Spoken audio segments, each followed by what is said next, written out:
I'm being very honest. I'm going to be brief. I want to ask you a question, and that is, what is in your life's blueprint? This is the most important and crucial period of your lives, for what you do now and what you decide now at this age may well determine which way your life shall go. And whenever a building is constructed, you usually have an architect who draws a blueprint.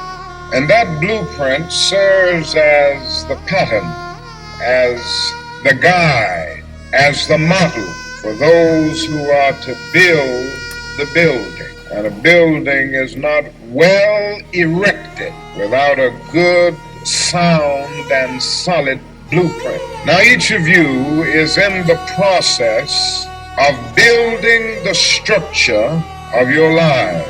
And the question is whether you have a proper, a solid, and a sound blueprint. And I want to suggest some of the things that should be in your life's blueprint.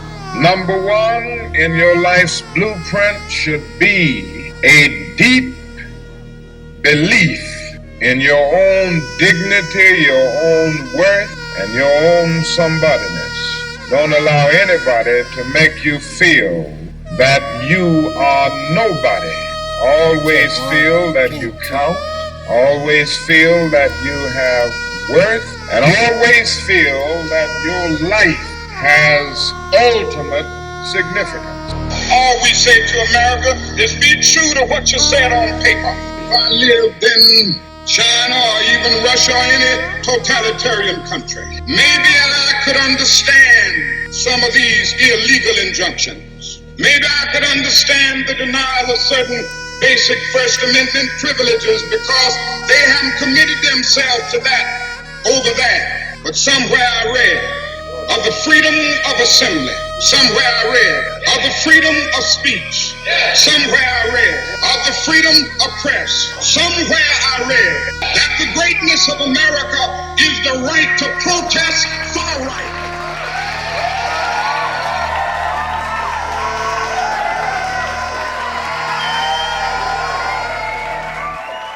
Hello, ladies and gentlemen. I am the Reverend Point Blank here at the Reverend Point Blank's lair. You know how we do. We keep it real. We keep it up front. We always tell the truth. Point blank is what it is. I'm sitting with a friend of mine, and he doesn't really fancy me saying this, but he is the great nephew of Dr. Martin Luther King Jr. And he's a member of CHUCH, and because he has his own life, we're gonna sit and talk a little bit about you, Anthony King, and tell us a little bit about yourself. What's the deal with Anthony King? What you into, and how has his legacy affected you, and what you doing now? Talk to me. That's a good question. How has the legacy affected me? You want to start there? We can start there. I like walking with a stone in your foot. You look surprised. Why you look surprised? That must hurt. Not necessarily. Maybe more so uncomfortable than hurt. I see. You know, how was it uncomfortable? Having to live in somebody else's footsteps. You know what I mean? Always having to be branded instead of understood. As who you are. As an individual. Yeah. Right. Has that affected the rest of the family as well, the same way? I mean, you know, black families are unique. I think eclectic is a word that somebody... You ready? I told you I was ready for you, real. I told you I was ready for you. You had to drink to that, huh? Yeah, so when you say eclectic, be specific. Well, most black families here in this Midwest region, because of the migration from the South, due to the factories and all of that stuff, are broken. You know what I mean? They have a slave mentality. Just a survivalist mentality. I would think more so than a slave mentality, because this is a different type of area. It's a city, but it's very much so segregated. Chicago. The Midwest, the Great Lakes region, period, because you got Michigan with the Ford, you know, factories out in that way. So it's a regional mentality more so than just the Chicago thing. I think it's just, you know, Chicago is a little bit more trendy, so it gets the headlines. But most of the people in this area is about the same. So how has that affected you in terms of, you know, the history of the family and what you're doing now? So I didn't even know until I was an adult, to be honest with you. you didn't know you was a king? I mean, I knew I was a king, But you didn't know you was associated with Dr. Martin Luther Didn't King? even know. I see. Didn't even know. How did you find out? A friend of mine who was doing some work down, well, he's a friend now. At that time, he wasn't a friend. I didn't know him. Just like I looked you up, he looked me up. He was down in Atlanta doing some work on genealogy because he comes from royalty, you know what I mean? So he was looking up different family genes and different things like that, and he reached out to me because he had found me in some sort of, you know how they do those? Ancestral situation, yeah. Yeah. So he had found me through social media, and he reached out to me. Yeah, that's great. So now I understand that, you know, Dr. King didn't really smoke weed, he smoked cigarettes, but How did we know that? well, I don't know, but as far as the public view, we never saw it. Of course, we never saw the infidelity or anything like that. All of the other things yeah. that did come out. Absolutely. But you at CHUCH, so we needed to be point blank. You working with the medical marijuana? We trying to stay away from the medical classification because that is a gray area right now. So you're doing a religious thing. Religious liberties. Religious liberties. Can you tell me a little bit about that? Great transition. I'm serious. Because, no, that's a great transition. So, in Indiana, where I come from, being born and raised a Hoosier, they passed a law a few years back when ex-Vice President Pence was then the governor of Indiana. I remember that. It was for him to get the support system in place for him to do the political things that he has been known for now. But he had a very strong LGBTQ plus community following. I see. A lot of people might know a young man who is now operating in the Congress in some capacity, Pete Buttigieg, Mayor Pete Buttigieg. So hopefully Buttigieg is cool. I like him. His policies are great. That's the new school. Oh, absolutely. I like the way he handles things. I like his mentality. You don't have to be have sex with a woman to be a man. Many men I know are not men. They're more pussies than gay people, and they claim to be men. So Absolutely. I'm sorry. Go ahead. Don't trip. It's good that we touch on that subject too because it's relative to what it is that we're talking about. Absolutely. So Pence passed a law in Indiana to recognize same-sex marriages within the church. Pence did that. Pence did that. Okay. He was very. When was that law passed? I don't want to say the wrong date, but it's something that we could look up and put into the facts on the screen. I appreciate that. Sure. Later on. But that was one of his strongholds into becoming a political force because he had the backing of LGBTQ plus community, and they were practically got him hired. Professionals. I mean, everybody need a man in the game in order for them to be considered a player. Right. And that's one of the strongest communities within the social, within civilized, society right now. That's stronger than the civil rights movement. They have made leaps and bounds, and that law was one of them. So when that law was passed, a journalist from Indianapolis Politics wrote an article that was loosely quoted. Don't hold me to this, but just loosely quoting his words. The state of Indiana may have just legalized weed on a level that they may not be able to deal with. And that right there started a church called the First Church of Cannabis in Indiana. Is that what you started? No, I was part of the administration to help establish certain things, but I was not a part of it at that time. I see. I was still in Chicago working with the music at that time when that was started. Uh-huh. But I would go down and visit my mom and watch the news. So that's what made me look into what they had going on out there. Right. This was before actually the church was started, because the gentleman who actually started that church name is Bill Levin, and he was working at a store in Indianapolis. Thank you, Christian. I got it. He was working in a store high on the hill out there in the Speedway area of Indianapolis, and he was already advocating for the legalization of marijuana. So I was aware of his activities already when he set up everything, when they passed the law. But that law allows people to set up whatever type of religious belief system they want to be recognized as an authentic religious organization. And marijuana as a sacrament or a devotional That's the thing. science part behind it. You know what I mean? Because So you opened up a church or a religious organization where you use marijuana as a sacrament or as a devotion. So when I was growing up, my dad had been a pastor of a church for a long time. And when I was growing up, you know, from hearing other family members talking and making their comments about what's going on in the church, I questioned him about his usage of marijuana and being in the pulpit, guiding people. Of course. And he directed me to a Bible verse, Genesis 1:29.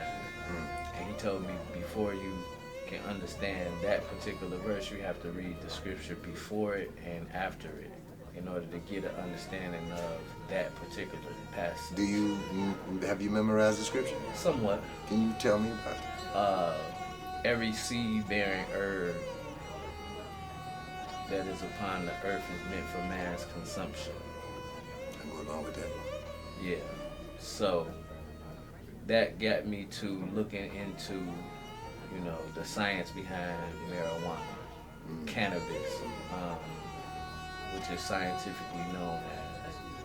And I started a not-for-profit organization back in 2007, I believe. What's the name of it? Roses Out of Concrete, with a K instead of a C. Roses are the concrete. Now, exactly what's the metaphoric jism for that? Something beautiful coming from something hard. Tell me about it. That's life. So what is this, say it again? That's life. What's the name of the Roses Out of Concrete. Roses Out of Concrete. So what does Roses Out of Concrete actually do for the community, or what do they stand for? What's the reason for it?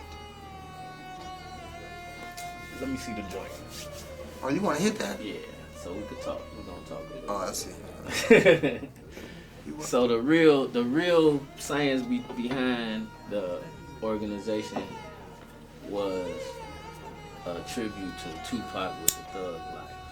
Tupac with the Thug With Life. the Thug Life. How did you associate Because his last body of work that was published by him that he had control of before he passed away was called The Rose That Grew From Concrete. That was he wrote a poetry book before he passed away. The rose that grew from concrete. Was his He's last talking about body he's of talking about the herb. He was just talking about the life. Oh, really? You know what I mean? And him transitioning into a mature, you know, individual from the adolescence of getting experience for him to be able to speak the way he spoke.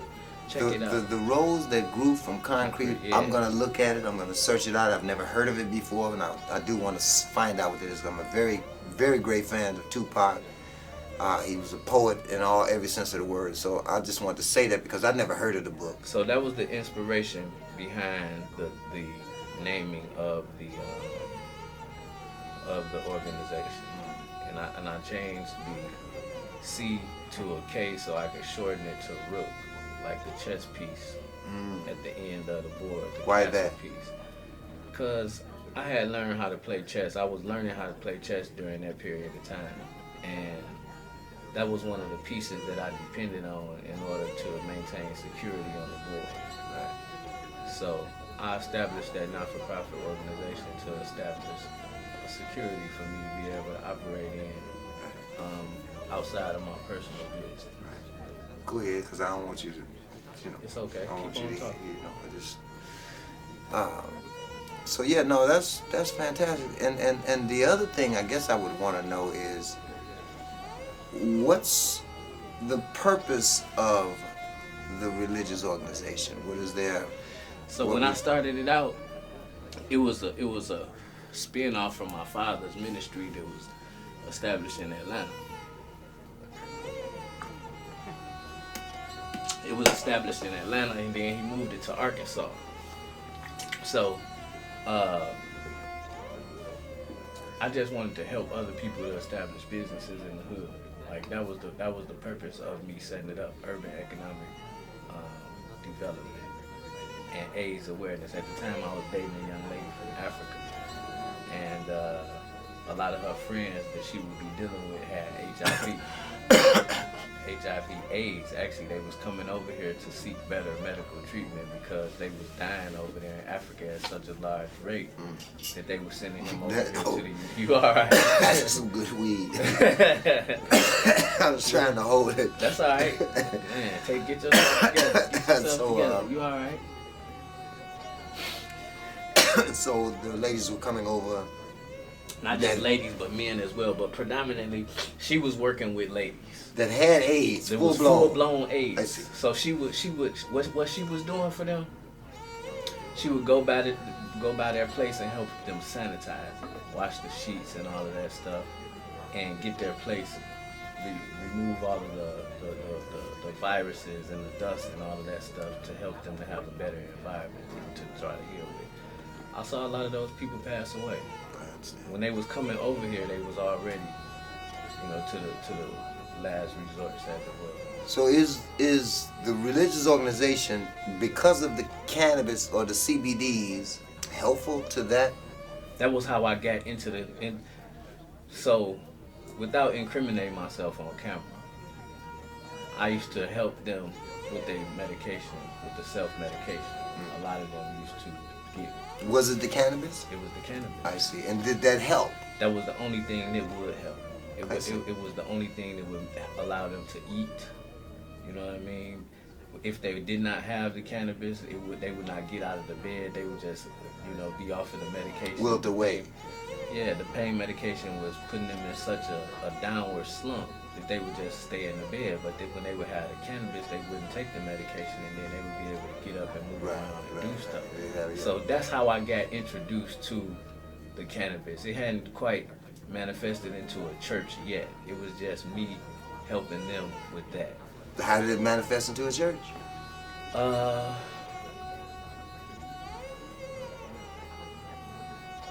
I went to jail. To jail? That was some of the stones in the feet. A king going to jail? Well, he went to jail too, so okay, he went to jail. What happened? What would you? I was facing a murder charge. A murder charge for what? Murdering someone? One of my family members.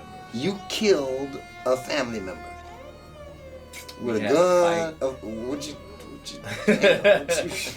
Did you not hit him with your fist? Or how'd you kill a family member? How did that? What brought that about? The evil. Okay, so, damn, that's a little rough. So okay, so, wow. So how long did you go to jail for killing a family? Did they find you guilty? Obviously, you went to jail. Okay, so what happened? I had a great attorney. It pays to have a good attorney, don't it? And he was Johnny on the spot from the very beginning.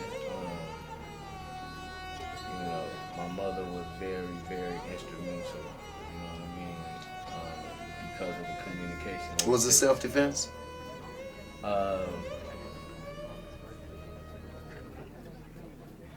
No. Was it intentional? No. It was an accident. Okay. Right. And it shouldn't have went that far, but when you're in the midst of something, you can't control which direction it goes to. Sometimes. The only thing you can do is react. Sometimes. So, I mean, we was fighting. The key word you said, the only thing you can do is react. And that was Right. I'm sorry, go ahead. Right, yeah. That's the only thing you can do. How you react is going to determine the next move. And one of the things that we as men in this Chicagoland area are raised up to do is may the best man win. Oh yeah, we used to fisticuffs. That's how we did it. I But the mean- funny part about it, when we had a disagreement back in the day, we duked it out, but we were scratching the rolls off the bottle the next day. We was drinking riches together.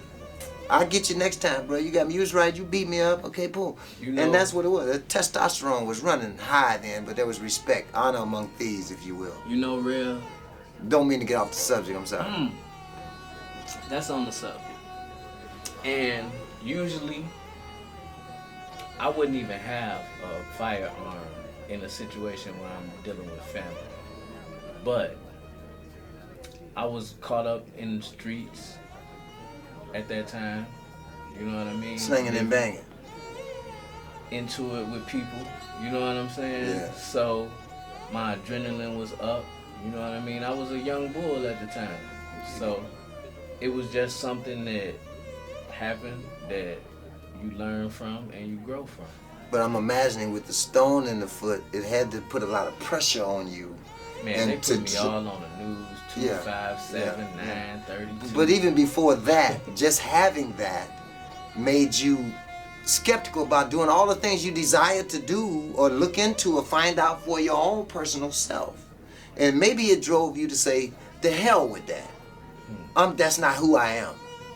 Let me find me. Is that kind of what happened? I don't know. Man, you know, growing up, I was the president of the youth council at NAACP in the city that I come from. I used to be doing speeches and, you know, all up in the front and all of that. But, you know, the neighborhood that I was living in, the activities that I would be involved in, you know, off the front,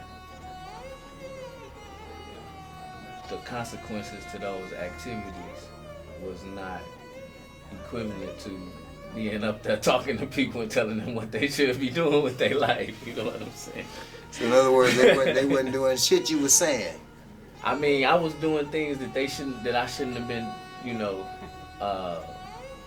You was glorified doing for. things, and they were glorifying you because maybe your name Because and of your my position family. and your But see, family. more even so important than the king, I see. my mother's family, the Browders, my aunt just passed away. Rest in peace to my aunt Mariana. Is a very strong presence, you know, in the current community. So even just living up to that name, you know what I mean, was a stone in the foot, because I got an uncle that's, you know, a graduate from Indiana University.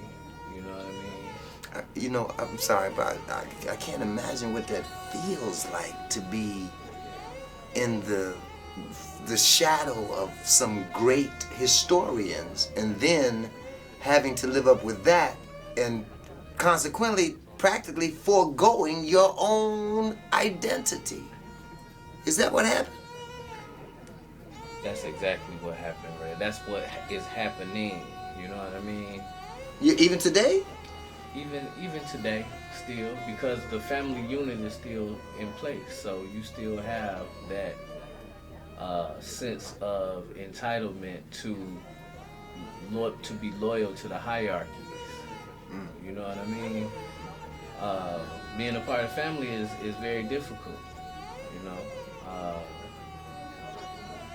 you have to learn how to share. Let me ask you another question.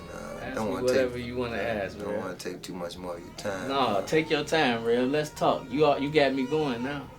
Well, I want to know about how the family situation, growing up in the shadows with the stone, the marijuana, moving into the religious, the spiritual area, how is that affecting you now? What are you going to do with all that? What's the purpose? Have you conceded in your mind or concluded in your mind what the purpose of all that is to determine what you're going to do from this day forward, or have been doing? I don't know. You know, meeting you have been a true blessing, because it's not very many black men that's accessible that have sense. Since I'm one of the craziest motherfuckers out there. I don't know how much sense I got, but okay. Crazy like a fox, though. So I'm at peace. Yeah, You feel me? that's a good thing. You know that. I'm at peace. I can take one day at a time now instead of worrying about, and that comes from you. Well, it came from you. I just opened your eyes to it maybe a little bit, but that came from you because you had to make the decision. And it really came from you, man. I just said something, and you believe what I said because you know that's how I live my life. I watched you.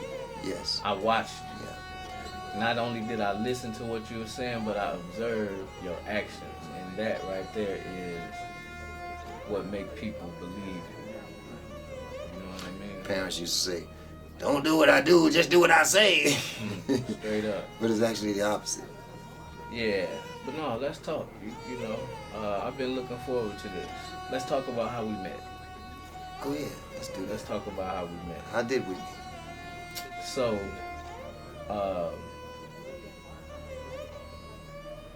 the first church of cannabis. Uh-huh. I went, met the people, went to one of the church services, met the individuals, and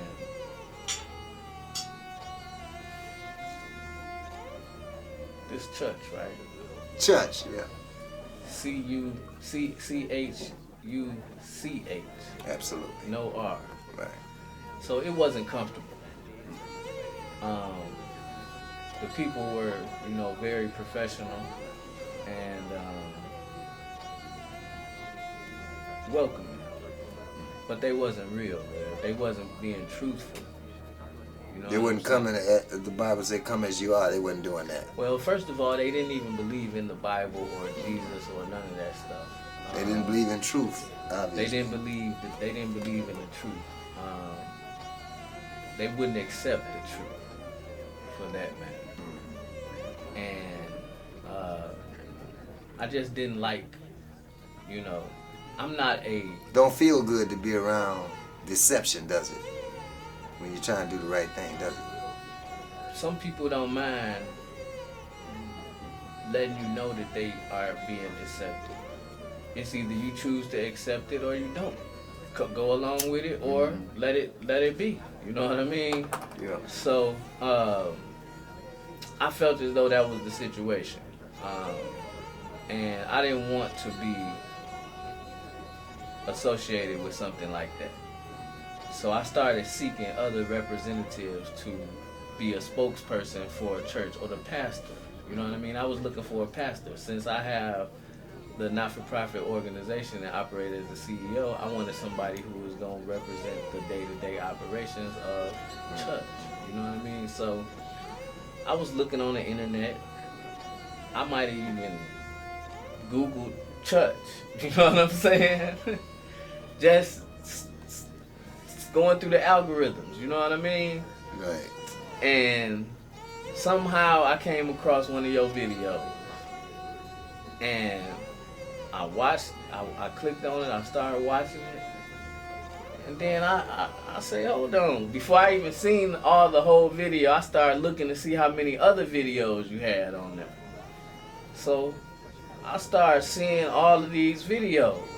So I just started, I might have stayed up for 2-3 days watching the videos. I went through your whole catalog before I contacted you. That's a compliment. Because I wanted to know what I was getting myself into. And it was captivating, to be honest with you. The fact that you were so authentic, you know what I mean, with your approach to what it is that you was putting out there, that really meant a lot to me. And so I said, I'm gonna figure out how to get a hold to you. I don't know if it was through Facebook, your website. Somehow I got your number. I think it was Facebook. And I called you. And I asked you if we could meet. Go ahead, I'm okay. I asked you if we could meet. And you said, yeah, come on up to my place. I'm right over here on 69th and R.P.B. Right. And we met. You know what I mean? And you was definitely if not as authentic in front of the camera, off the camera as you was. You know what I mean? A very real individual. And we spent some time together after that. Yeah, when I met. Yeah, we spent a lot of time together, getting to know each other. We did. And doing some things. We shared a special moment with each other, the All-Star game in Chicago, Yes, 2020. We did. So that was it's a pleasure to have gotten to know you. And it's You my know what I pleasure mean? as well. Straight up. You know what comes to mind? I was thinking about when we were at the grocery store up the street there, and we were walking. It was you, myself, and Christian. Mm-hmm. Christian behind the camera. Yeah, and we met. This lady came up to me, and she hugged me. I didn't know who she was. I talked to her going to the restroom briefly. How you doing, boy? When she came over, and when she hugged you, it bothered you. Honestly, tell me the truth. It bothered you, did it not? It absolutely bothered me. So tell me a little bit about that. What you want to know? Why did it bother you? And what made you feel like she was giving you a hug? That's really all it was. I want you to tell me why it bothered you. Because we was just starting to go into coronavirus at that time. It was just starting to become, you know, an issue. Oh, so you was... That's a part of it. But first of all, I don't like for people to touch me. You know what I'm saying? Like, and she just ran up and grabbed me. You know what I mean? She didn't even give me she caught me off guard, first of all. You know what I mean? So that right there was because I don't know. I'm just funny about who I touch and who I let touch me. You kind of ragged me for that one. Because Chicago is... She violated your space, I understand. Not even so much as that. I felt like, okay, people know what they doing out here, man, as far as operating in the spirit. They want something. Not even so much as that, but women especially, wise women, witches. You hear me? Instead of the W to B. I'm just saying, real talk. Okay. You know, I mean what I say. Okay. They are aware of what it is that they doing when they do what they do. Of course they are. And one of the things that women have mastered is violating their bodies, which they call it rape. You know what I'm saying? So they know the value of being touched unwantingly. So when a woman touch you, she know what she doing. I understand. You feel me? That's an intentional line crossing. Right. You know what I mean? That they are super conscious of. Violated the 6 inches. So she just caught me off guard, and something about her must have alerted me to have been able to respond like that. You know what I mean? But just to put a close to it, she ended up being very susceptible to the word of truth. She's moved on with her life, and she's becoming a much better woman as a result of some of the things we talked about, and her realizing the truth, and even meeting you. Talked about you a lot. So in the midst of all of that, all of the things that we've talked about, what's next? What we about to do? This pandemic has had a major impact on the development of the activity. Why? Because of the limitation, first of all, on travel. Okay, hold on. Let me stop because I think I know where you're going. What about when there was no cars, there was horses? Do you understand that we traveled? There was no telephones. There was no mail system. There was no airplanes. There was no TV. Times are different though. But even in that, I'm not saying it's not different. I realize that, but I do understand that people lived and they survived and they were happy and they enjoyed life. And in my mind, from what I've seen from that era, those people were more happy than 99.9% of the people I see today. Because of all these apparatuses, all of these computers, and all of this futuristic, and all of this, no one has time. People don't even remember phone numbers anymore. We used to remember phone numbers when we were kids. We used to remember how to get around in the city. We used to remember addresses. I mean, we used to be able to spell. Right now, the smartphone is making dumbasses. So it's not just a smartphone, it's the whole, and to be quite frankly with you and our viewer audience, I'm not afraid to die. In fact, all I really want to do is do what God gave me to do, what I know God gifted me to do before I die, because I know I'm going to die, and because knowing that I want to live, and the life I live is to do what I'm supposed to do. And then I can do like Martin Luther King said, your great-great-grandfather, uncle. I've been to the mountaintop, and I've been dope, and I've seen the promised land. I might not get there with you, but I have been there. So it's funny that you speak about death, because like I spoke earlier, I just lost my aunt, so that is something that I have been dealing with for the past, maybe year or so. During the period of time that we met, I was talking to you about the family and how important it was for me to maintain a connection to family despite the uncomfortableness of developing through the lifestyle. My aunt left so much stuff behind. Well, can I interject something about that? Go ahead, because I know that was one of the major things that really caught my attention about you, is how you dealt with your mother passing. Yeah, when my mother passed, my sister, my youngest half-sister, there are 4 elder brothers that are mother and father the same. She has a father who spent maybe a year with my mother, maybe a year and a half, and she was born, and I was out of the country, and my other brothers was in different states, and she took everything from my mother. But see, at the point, I didn't give a damn about things. I was more concerned about the principality of what she had done. So I don't speak to her today. I don't have anything to say to her, and any of you who come to me with some bullshit, I'm not gonna fuck with you. I might say it nicely, but I don't want to have nothing to do with your ass, because I have no time for the bullshit. My life, my reason for living, I have a purpose, and your ass on that bullshit is not in it. So in that, she displayed herself. She signed documents saying she was the only child. Well, that's true. She was the only half child. When you talk about my half sister. Yeah. She was the only child, the only half child. Like I was telling you earlier, I got peace.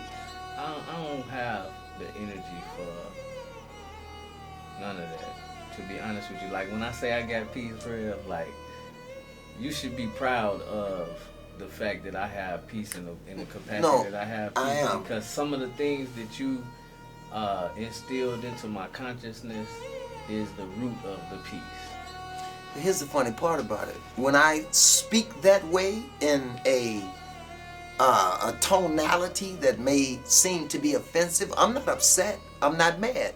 But I know that is what you will understand to get the hell away from me. That's passion. So I'm cool with it. It hadn't disrupted my spirit. But you know what? You asked me what's next. That's what's next, right? Yes, sir. Healing. That's what's next. Real talk. Well, you're already healing through peace. But not just me. It takes time. But that's where the church is heading. The church. Yes. That's what my ministry, my contribution to. See, it ain't. A lot of people try to focus on the weed, the cannabis. It's not all about that. That's just a controversial issue that takes precedence over all of the other things. It's a flower, just like all the other flowers. Yeah, but here. everybody want to make such a big deal out of it because it's something that's been exploited in such a way. It's been news. But that's really not the basis of the whole purpose. Even for the cannabis, the presence of the cannabis is for healing. Absolutely. You know what I mean? Absolutely. That's the focal. That's what's next. That's the heart of it all. And when you mention that, I think about Jack Hara. I know him. I spent some time with him. Did some interviews with him when I was in Amsterdam, and he wrote a book called "The Emperor Wears No Clothes." They, in that book, there are, The Empress Wears No Clothes. In that book, there are 50,000 uses for marijuana to make products like rubber, gasoline, clothing. A friend of mine, Hemp Hoodlum, they're in Denver right now. He was in Amsterdam. Adam, he makes clothes out of hemp, shoes. They have hats. They have all kinds of things, and many of you should check him out because he is amazing. He's from New York, and he's one of the most powerful brothers I met while I was in Amsterdam. You know, particularly from the U.S. So yeah, hemp. You know, and I was talking with. We talked about him earlier. Soma. I know Soma. We were talking. I did some interviews with Soma, and Soma, he's the seed man. You know, but he does so much more, and all of us connected in our own way, and everybody's doing what they're doing. So I always connect. It's beautiful how you network and connect people and allow the relationships to manifest on its own. I'm working with a group right now from Jack Harrell's Legacy. A young lady by the name of Joy Graves out in Oregon that was helping take care of him before he passed away. And those people are, and when I say those people, I don't want nobody to get offended like I'm trying to put a box on any, you know, culture. But when I say those people, I mean my people. You know what I mean? The people that I'm working with. Man, they dedicated to it. Like, it's not even about turning a dollar. Like, it's about and that's one of the beautiful things about you, about not, you know, taking money from people. It ain't even about the money with them. Yeah, but here's the thing. I don't mean to cut you off. We've run out of time, but I want to say this. The money is irrelevant. When I think about it, I think about the old days when there was no money, and I'll fix your fence if you give me some of that corn. They keep stealing. So for me, you can't afford to pay me for what I have to offer. What God has given me is the gift of truth, which everyone has it, but not everyone uses it because they follow their senses. Look good, smell good, taste good, sound good, and feel good. Boom. They don't have the sixth sense, common sense. So the common sense that I have is to take the gifts that God gave me and give and plant seeds here. Your words and your deeds are your seeds. The hearts of people is the different ground. What's in their head is the weather. And so you got to know what you want to grow. So knowing me and knowing what I want to grow helps me to be able to deal with you and anybody else, because I know what I want to grow. If it doesn't fit, I drop the seed that's necessary for that thing and I move on. I don't care about money. I don't care about none of those things because I get money whenever I want. You care about the peace. I care about the peace, and I care about giving them something that they need, which I know they can't afford. And then what happens is, this is the fantastic thing about it. You don't. I didn't think about it until you start doing that. That seed grows into a whole tree of the same fruit and thousands of the same seed. So you're overshadowed by one word or one deed. And so people need to be careful about what they say and what they do, because every time you speak and every time you do something, you're planting seeds on the hearts and minds of people. So I want to thank you. First of all, I know we're coming back. We're going to talk a little bit more. Absolutely. But I want to thank you for coming out. And I know you have a lot of things. And you're a member of church, so we're gonna be. You got things you're doing. You're building a religious organization that's helping to bring people together. It's really already built. I mean, it's nothing new up under the sun. And it's not just Chicago. It's international. Yeah. So you know, we're here. I'm the Reverend Point Blank, and sitting here with Anthony King. And believe me, it's all about truth. It's all about righteousness. And it's all about seeds, reaping, and sowing. That's it. That was what we started with. Reap what you sow. Absolutely. Yeah. So, how can we contact you? I don't want to be contacted. Catch me in traffic. For real. catch my man King in There's too traffic. much going on right now. All the social distancing and Right. people doing this and that to each other. And people are looking for people to find, aren't they? I'm not trying to be found. I just want to be at peace. If it's meant for us to interact, then we'll cross paths. That's the key. That's the key. You know? All right. Well, ladies and gentlemen, peace and much love. Have a great day. You know, I was raised up selling LPs and 8-track tapes on the street, you know, doing my little hustle thing, you know.